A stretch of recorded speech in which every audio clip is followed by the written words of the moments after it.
Nick Saban, the king of college football, may be returning to the sidelines. That's what rumors are saying. And if this is the first time that you've heard this, first time you've been here at the Unafraid show, here's what you need to know right now and the thing that you need to learn. I don't come on here with rumors and innuendos and all of that stuff. If I tell you I know something, I know it.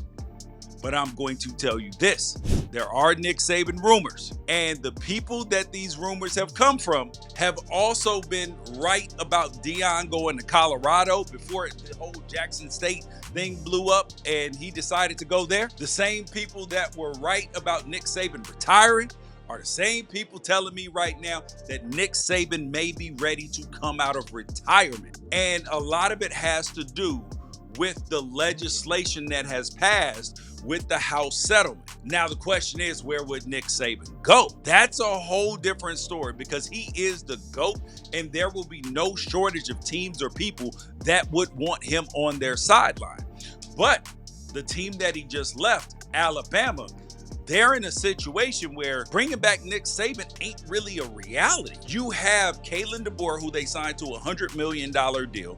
And when you look at the amount of buyout money, that's very prohibitive. If he doesn't perform to Nick Saban standards or what Alabama fans have grown accustomed to for the 17 years of Nick Saban, then people are going to want him out. But firing him is Jimbo Fisher level prohibitive. We're talking $70+ million and then the coaching staff as well.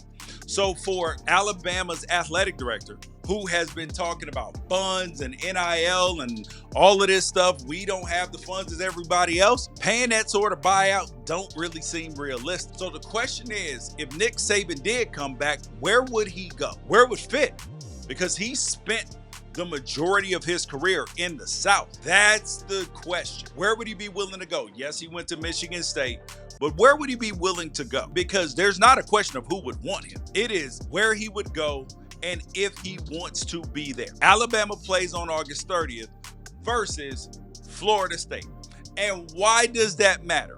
It matters because this man right here, Mr. Thomas Castellanos, has been sitting there talking big trash about Alabama. He has been talking big and talking greasy. Thomas Castellanos, who is the quarterback over there at Florida State right now, he was at Boston College the previous years, and he made two statements in an interview with Pete Nakos from On 3. He said, Nick Saban isn't walking through that door, which is 100% right, but Kalen DeBoer ain't no slouch. And then he said, I feel like I tore up the ACC by my damn self for the last 2 years, and now I'm with the squad. Now, I got to be honest with you.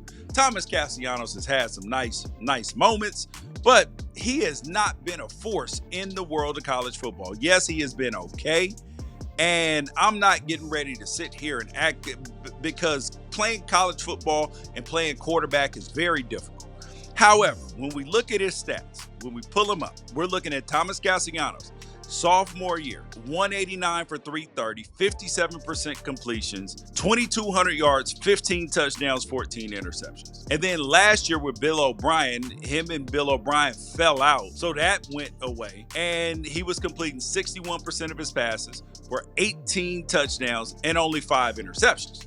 So last year, he was playing pretty good, if we're being honest. But the idea that you would say this prior to the season, this is wild. But that also shows what's been going on at Alabama, and people are not scared of Alabama right now. So on one hand, you got Thomas Castellanos, because listen, you guys have seen on the Unafraid show, I've interviewed Dabo Swinney, interviewed Dan Lanning, Jed Fish, Whittingham, Mullen, a whole bunch of other coaches, which you guys should go and check out. And I, of course, athletic directors, players, all this stuff, I want them to say things like this when they are being interviewed.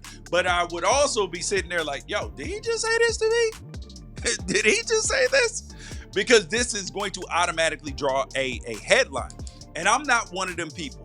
As a former player, because people will sit up there and tell you, don't give people bulletin board material. That's BS. If somebody is interested in beating you, then then yes, they are going to be beating you already, or they are going to care already. Do you think that Alabama's going to be walking in with any additional motivation after last season and the disappointment that they put up? Because Thomas Castellanos said Nick Saban isn't walking through that door.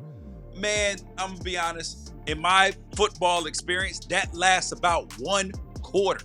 That's it. One single solitary quarter. That energy and excitement. And yes, Thomas Castellanos is going to have to put up or shut up, because Florida State's coming off a 2-10 season last year. And that ain't going to cut it over there at Florida State. But the thing is, there is blood in the water in Tuscaloosa. And all the college football sharks are circled. So let's talk about it. Because first of all, I could talk all day about that candid interview with Thomas Castellanos. But here is the thing. He said, I've dreamed of moments like this. I've dreamed of playing against Alabama.